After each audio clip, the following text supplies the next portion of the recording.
Anthropologist Mary Douglas examines the very thin line separating a joke from an insult. A joke expresses something a community is ready to hear, but an insult expresses something that it doesn't want to consider. Thus, recognizing a joke involves exchanging judgments about the world and defining oneself either with or against others.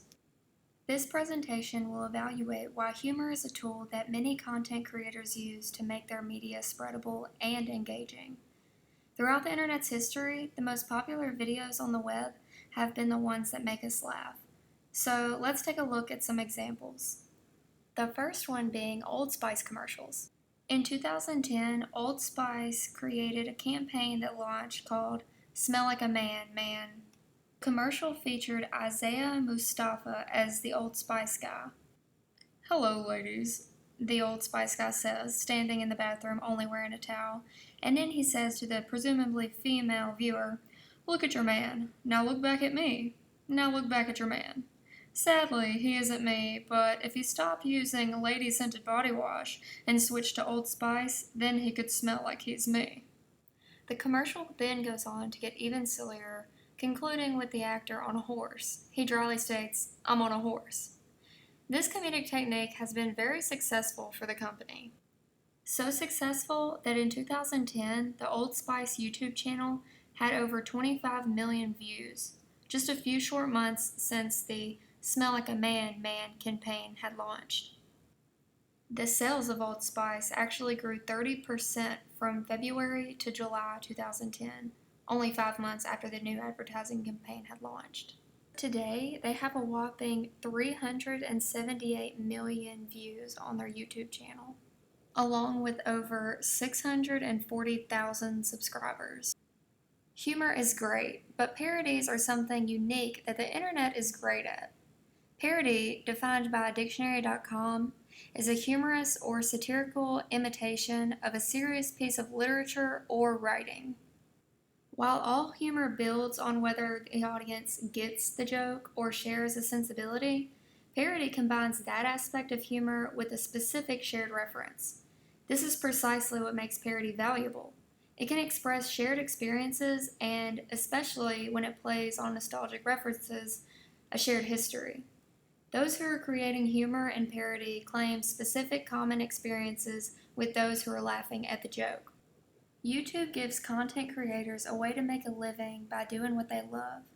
YouTube partners make a certain amount of commission from every view on their monetized videos.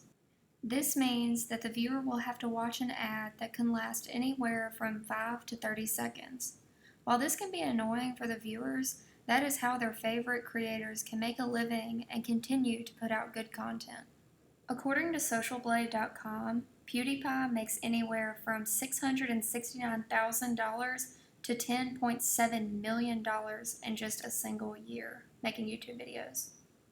One of the central issues around YouTube is its double function as both a top-down platform for the distribution of popular culture and a bottom-up platform for ventricular creativity. YouTube is widely hailed as a site of participatory culture rather than a top-down platform. For example, its tagline, "Broadcast Yourself," invites ordinary users to take an active part in creating the material that they consume. At the same time, less obvious is that YouTube is a business whose purpose is to generate profit. And it does just that. Humor has brought a great deal of success for YouTube. One of the earliest hit YouTube channels was The Annoying Orange. What started out as silly homemade videos has now turned into a television program, The High Fructose Adventures of Annoying Orange, on Cartoon Network. This all just started out with a guy playing around with fruit and vegetables and Final Cut Pro. This gives hope to people like me and my fellow classmates. YouTube presents itself as a platform that can propel amateurs to fame, but not as a site where fame is manufactured. It simply presents the opportunity. Regardless of the Annoying Orange's fame and success, he still puts out new content on his YouTube page every Monday, Wednesday, and Friday. This shows that he's not only in it for the fame and money, but he just simply loves what he does on the internet. which is actually very inspiring. Not only does comedy make us happy as individuals, but it brings us together all over the world.